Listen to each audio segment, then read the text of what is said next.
നമസ്കാരം. ഇന്നത്തെ നമ്മുടെ വീഡിയോയിൽ കാണുന്ന ഈ ഒരു വാഹനത്തിൻ്റെ AC-യുടെ കൺട്രോൾ യൂണിറ്റ് ഹുണ്ടായിയുടെ സാൻഡ്രോ സിംഗ് എന്ന് പറയുന്ന 2007-06 ടൈമിൽ ഇറങ്ങിയ മോഡലിൻ്റെയാണ്. ഇതിപ്പോൾ എടുത്തു പറയാനായിട്ടൊരു കാര്യമെന്ന് പറയുന്നത് പഴയകാല വാഹനങ്ങളുടെ AC-യുടെ കൺട്രോൾ യൂണിറ്റും പുതിയ കാല വാഹനത്തിൻ്റെ AC-യുടെ കൺട്രോൾ യൂണിറ്റും തമ്മിലുള്ള ആ ഒരു ലൈഫിൻ്റെ കാര്യമാണ്. അതായത് ഈ കാണുന്ന വാഹനത്തിൻ്റെ AC-യുടെ കൺട്രോൾ യൂണിറ്റിൻ്റെ കൺട്രോൾ പാനലൊക്കെ വരുന്നത് കുറച്ചുകൂടി സ്ട്രോങ് ആണ്. ഇത് കൂളും ഹീറ്റും വരുന്ന ആ ഒരു യൂണിറ്റാണ്. മുകളിൽ ഓരോ മോഡുകൾ അഡ്ജസ്റ്റ് ചെയ്യുന്ന ആ ഒരു സ്വിച്ചാണ് കാണുന്നത്.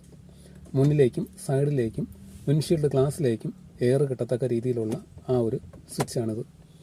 ഇത് AC-യുടെ ഫാനിൻ്റെ സ്പീഡ് അഡ്ജസ്റ്റ് ചെയ്യുന്ന ആ ഒരു റെഗുലേറ്ററാണ്. അത് കൂടാതെ തന്നെ പ്രസ് ചെയ്യുന്ന സമയത്ത് AC ഓൺ ആവുകയും ചെയ്യും. ഈ കാണുന്നത് പുറത്തു നിന്നും അകത്തു നിന്നും, അതായത് ഈ കാണുന്ന പോർഷൻ അകത്തേക്ക് എയർ നിൽക്കത്തക്ക രീതിയിലും ഈ കാണുന്ന മോഡ് പുറത്തു നിന്നും എയർ എടുക്കുന്ന ആ ഒരു മോഡുമാണ്.